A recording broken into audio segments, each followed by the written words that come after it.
In this section, we look at some of the main relationships in the novel, starting with male relationships as shown by Darcy and Bingley. We go on to look at Mr. and Mrs. Bennet as parents and Jane and Elizabeth as sisters.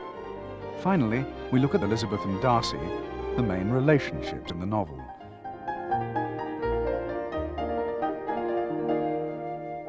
Jane Austen made these rules for herself that she'd only show the men on occasions when ladies could be present as well.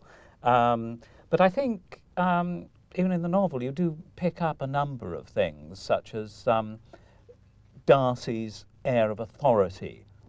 Bingley is somewhat in awe of Darcy, although they are good friends. So you get all those kind of things from the book. And in the adaptation, I wanted to try to sort of tease some of those out a bit more. And Mr. Bingley, he takes advice, or he seeks advice from Darcy. Yeah. Certainly at the very beginning about the house. You've shown quite clearly in the adaptation something that comes out later in the book about sort of Bingley making very impulsive decisions and Darcy being a little bit sort of more laid back and just a little more cautious, and the whole thing about whether he should take the house or not, I think is quite an interesting illustration right up front of how that friendship works. It's a fair prospect. Pretty enough, I grant you. Oh, it's nothing to Pemberley, I know. But I must settle somewhere. Have I your approval? You'll find the society something savage. Country manners, I think they're charming. Then you better take it. Thank you. I shall. I shall close with the attorney directly.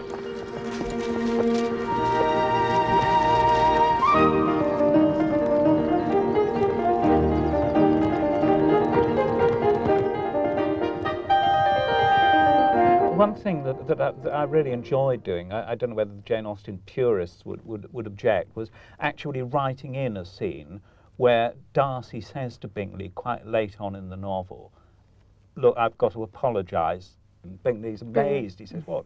You're saying sorry? You're saying you were wrong?" Which is lovely, and I think that sort of scene is justified because it's clear in the book that off stage somewhere that has taken place. That Darcy has witnessed Bingley and Jane together again, realised that there really is genuine affection, and clearly had a conversation with him. You tell me now that she was in London all those months, and you concealed it from me? Yes. I can offer no justification. It was an arrogant presumption based on a failure to recognize your true feelings and Miss Bennet's. I should never have interfered. It was very wrong of me, Bingley, and I apologize. You admit that you were in the wrong? Utterly and completely. Then I have your blessing. Do you need my blessing? No. But I should like to know I have it all the same. Then go to it.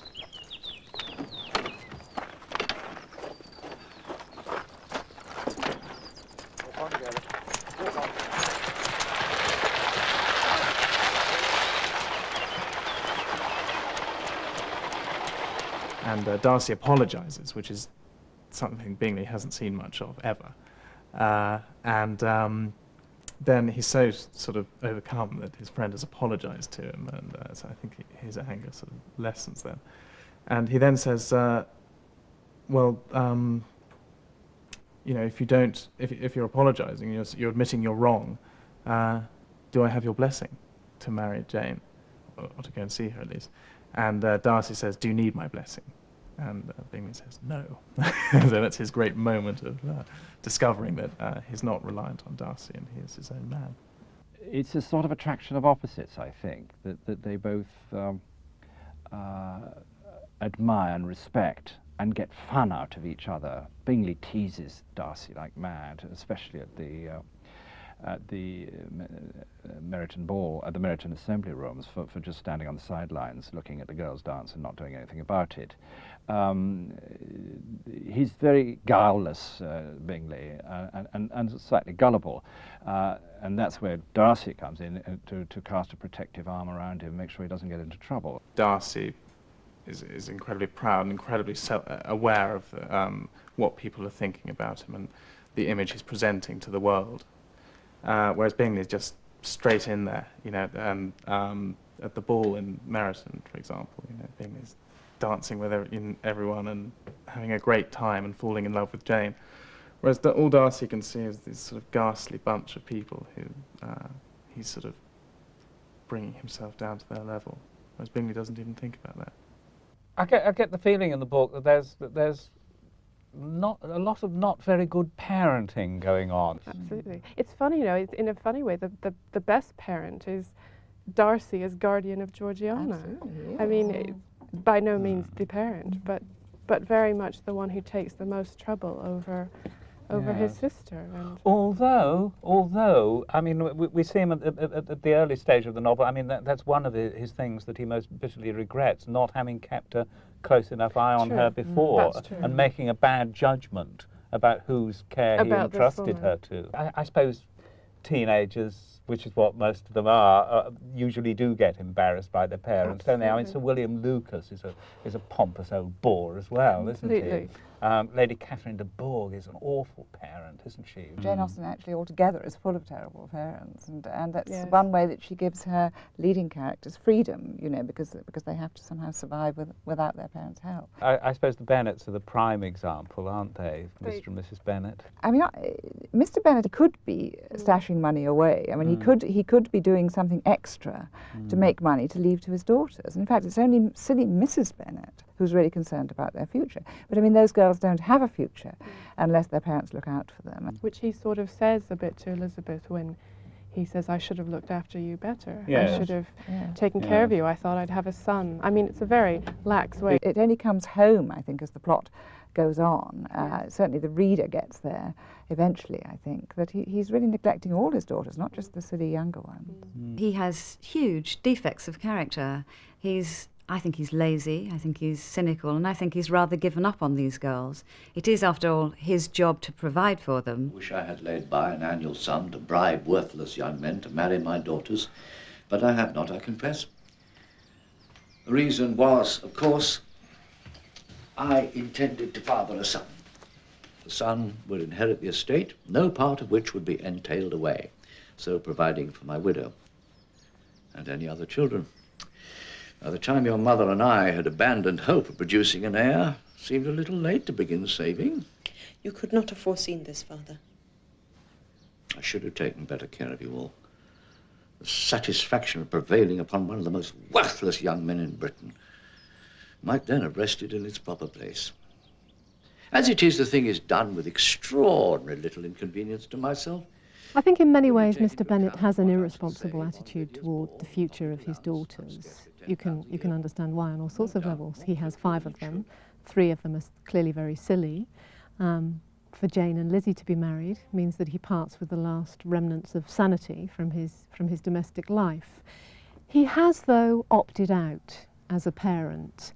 He lets Mrs. Bennet run on. He lets her become absorbed with marriage. He holds her up for ridicule to his own children. I understand Mr. Collins has made you an offer of marriage. It is true? Yes, sir. Very well. And this offer of marriage you have refused? I have. I see. Right, well, we now come to the point. Your mother insists on your accepting it. Is it not so, Mrs. Bennet? Yes. Or I will never see her again. An unhappy alternative is before you, Elizabeth. From this day, you must be a stranger to one of your parents. Your mother will never see you again if you do not marry Mr. Collins. And I will never see you again if you do.